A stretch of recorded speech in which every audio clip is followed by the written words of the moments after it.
Thank you for joining us for yet another edition of the Phil Taylor Jones Show. You may have guessed why we're on so early.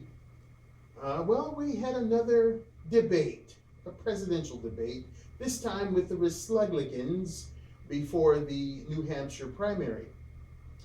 I'm Phil Taylor Jones, your host, and let's jump into this debate debacle right now.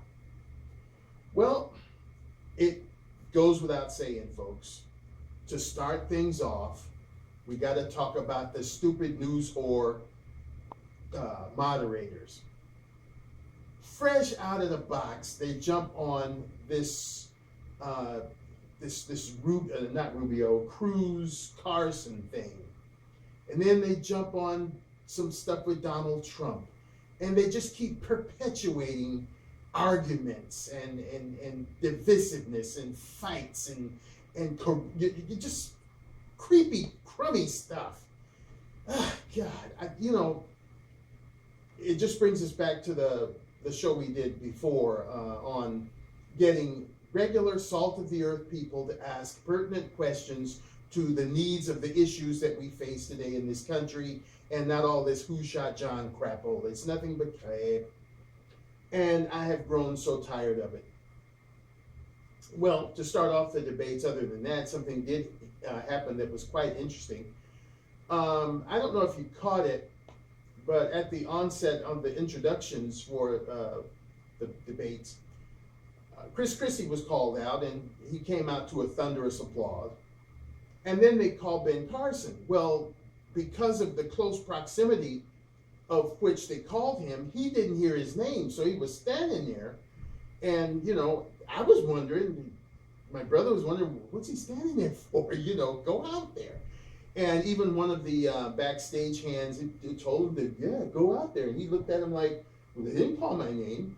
And, I didn't know that at the time, but, since reading something this morning, I found out about it. Then they called some other of the debaters on out there, and they passed up, Ben Carson like Cicero passed Fannie. Until they got to Donald Trump. They called him out there, and he noticed that, the guy is looking pretty embarrassed right now and probably feeling like he's about that big. And instead of Donald just passing him up, he stood there with him. And then they, actually did call Ben Carson again, and he went out and got his little applause and what have you. Then Donald went out, and then they finally called Kasich. And I didn't know what it was all about until I read about it this morning. I thought that was a very big thing of Donald to do. Now, I subsequently wrote up a little post and put it on the Google Plus account that I have. And it came under fire. Oh, so it takes a real man to introduce another man. Really? And to the idiot that wrote that, maybe you're watching this. Yes, it possibly doesn't take a real man to introduce another man, but it takes a human being and a true gentleman to understand what another person is going through and properly act upon it, which is what the Donald did.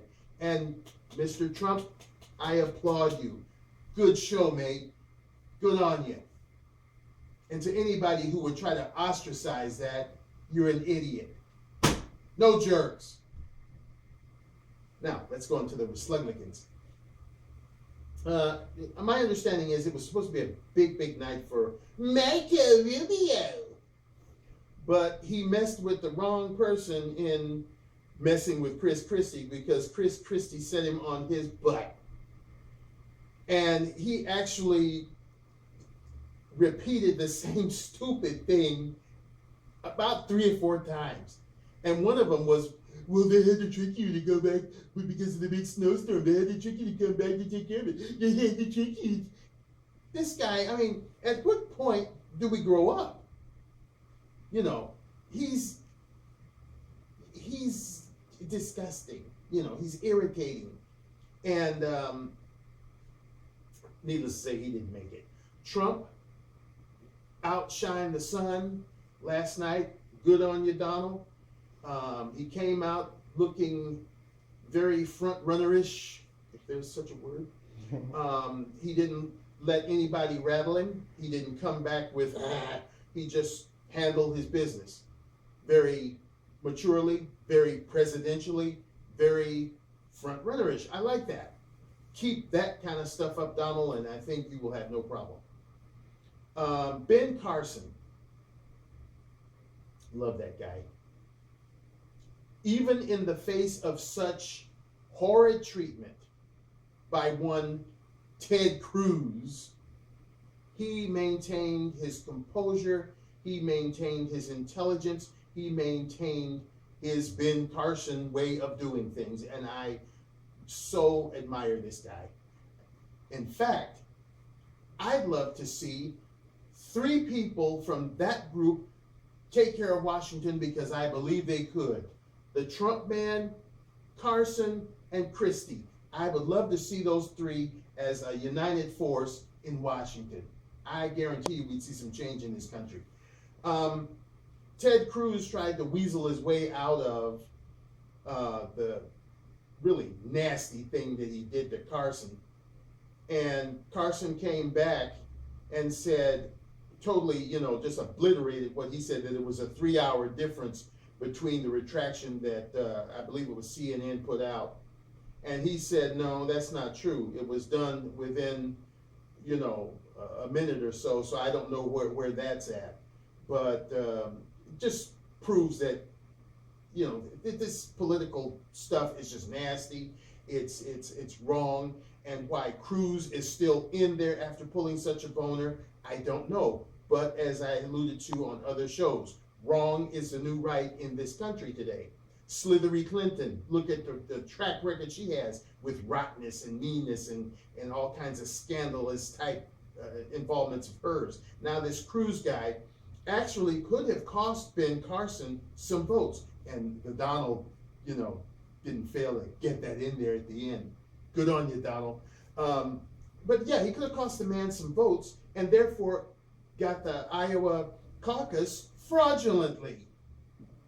But yet he's still in there, batting at it and trying to get to be president. As I alluded to in the other show we did, sporting events, NASCAR, the NHRA, basketball, baseball, soccer, any of these professional sports. If you make a major faux pas like that, your butt's sitting on the bench, go to the showers, and you could be fined a hefty price for going against the grain, going against the rules, going against the regulations. Politics is the only thing that you can do something nasty, and again, nasty to another fellow candidate. Look, it's okay to pull a boner like he did.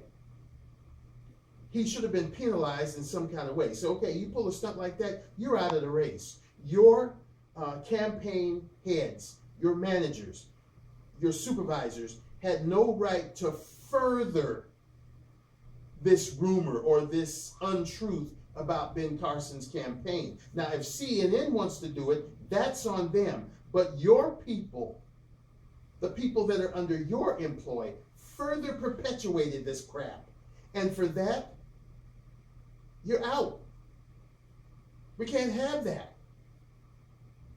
As someone said, I forgot which candidate it was that said it, but we are on the world stage. Like, what are those guys doing over there? I think maybe it was Jeb Bush or one of them. But they said people around the world are looking at us and saying, what are these people doing? Can't they get anything right? And you got all of these crooked people doing crooked things, running for the highest office on the face of this planet. That should be the most impeccable person as far as us imperfect humans can be. But to get as close as you can to perfection, being the president of the United States is what it's all about. But now this guy is tainted. Well, yeah, he's the one that tried to screw up Ben Carson's campaign. It's ridiculous. I will be glad when this is over because, the further you go down the pike, the more immature they seem to become. this Marco Rubio guy, he's out there in Lululand. You know, and this Cruz guy, you know, he talks a good game, and, you know, we will utterly destroy ISIS wherever they are. You know, I get tired of his same little lame thing. Basically, I get tired of this same lameness that are these presidential debates. There are too many of them, as I've said before. They're reinventing the wheel over and over, and it's getting a little thick. I think what they should do is just stop the darn debates. We know who they are. We know what they stand for, crooked or what have you. So let's just go on from there. Most of us by now have made up our minds as to who we would probably like to see in there, even before Super Tuesday comes, March 1st. And then on to the conventions, the Democrats and the Republicans. We have a firm fixation of who we want, who we throwing our support behind. My support, and I'm not ashamed to say it, and anybody who doesn't like it, although I've been ostracized for that too. Oh, you're throwing your support behind Trump. Oh, he's not this. He's not a true conservative. Don't tell me who I throw my support behind. That's my choice as an American. I'm not some muzzy that came over here or some illegal foreigner. Damn it, I was born here in Detroit, Michigan. And I'll throw my support behind whoever I want to support. And it's none of your damn business. So yeah, I support the Trump man, I support Ben Carson, and I support Christie. And if you don't like it, you know what you can do. So anyway, having said that, I think it's time to stop these stupid debates because they're getting to the point where they're meaningless. I don't even want to watch them anymore because they're boring. But I do it so that we can do the show and, you know, bring you something that you may have missed, or, you know, to add a little common judgment to the focus. So we torture ourselves for you. we try to, you know, go through fire and brimstone for you guys from the Phil Taylor Jones Show. But anyway, I think maybe more focus should be spent on now getting out into the public and expressing your views on how you feel about what they're feeling, what we're feeling as the United States, instead of standing up before some 6 or 7 figured news whores asking you a bunch of stupid questions to make you want to go against each other and fight amongst yourselves like a bunch of kindergartners fighting over Legos, instead of actually tackling the issues and getting things together in this country that we need to have happen for us.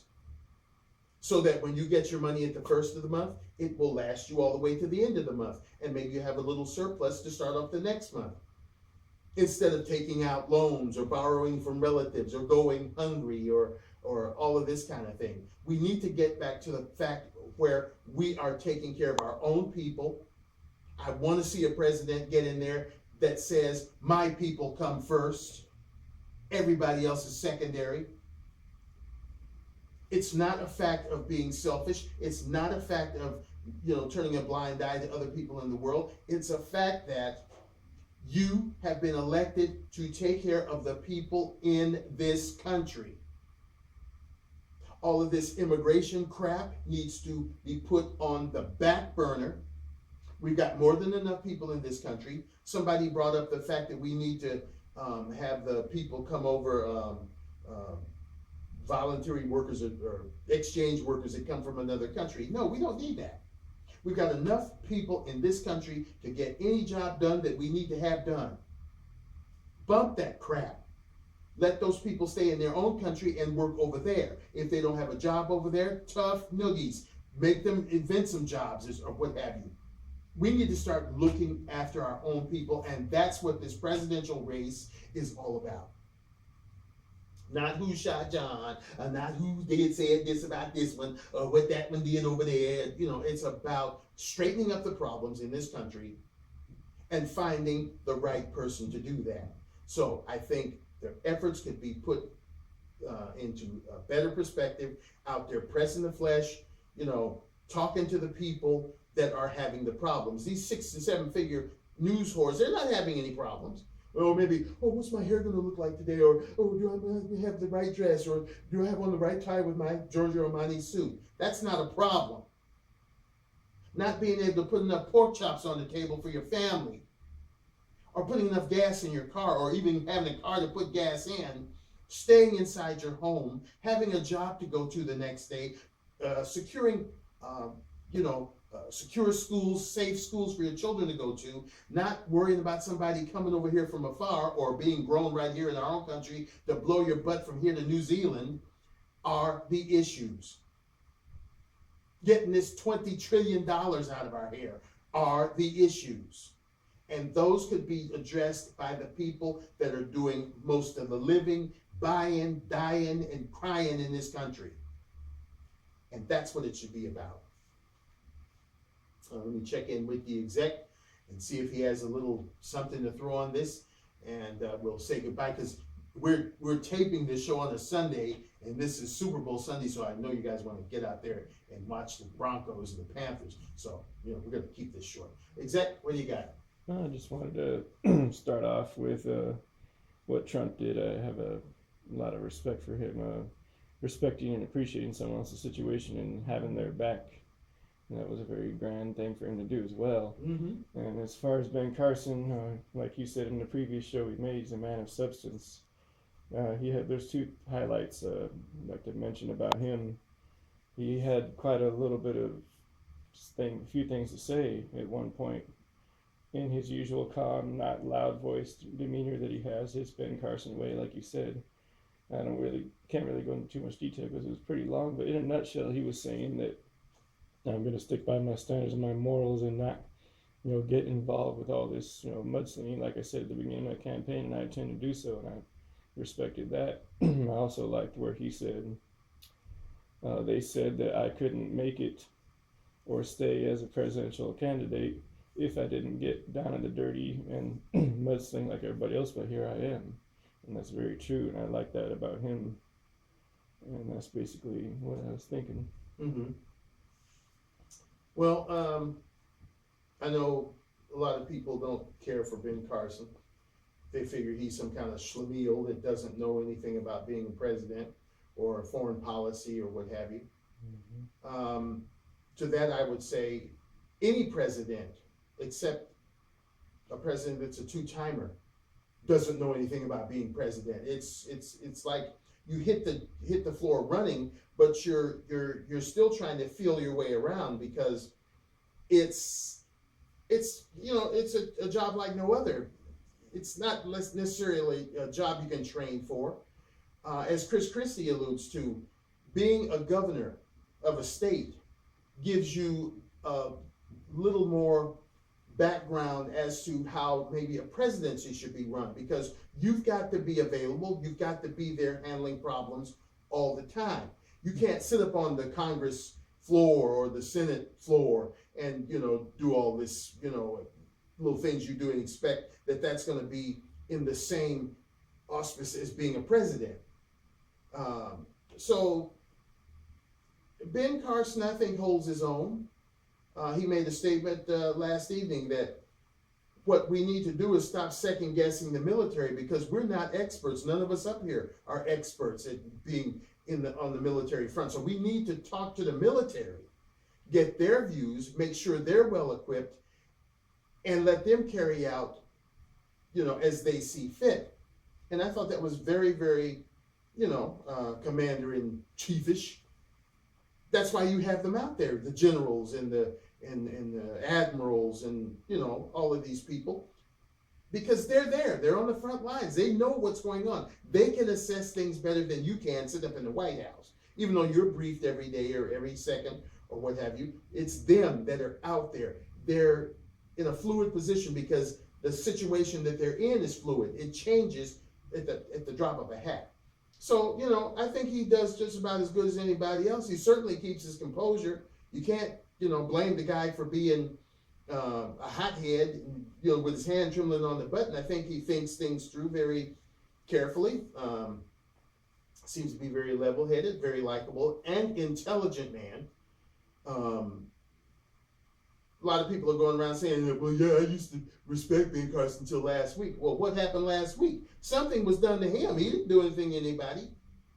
CNN busted a story on him that was fraudulent, and Ted Cruz and his group ran with it. So why would you lose respect for Ben Carson?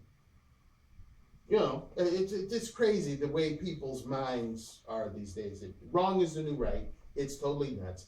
Well, we're going to close it out so you can, you know, get your tailgate parties and all your yum-yums together for that that football game, that Super Bowl. So we thank you so much for sharing a little bit of your Sunday with us, and we hope that you'll join us again real soon for the Phil Taylor Jones Show. Thank you for all your well wishes. Take care, stay safe, and I hope your team wins, whichever one it is. Bye-bye.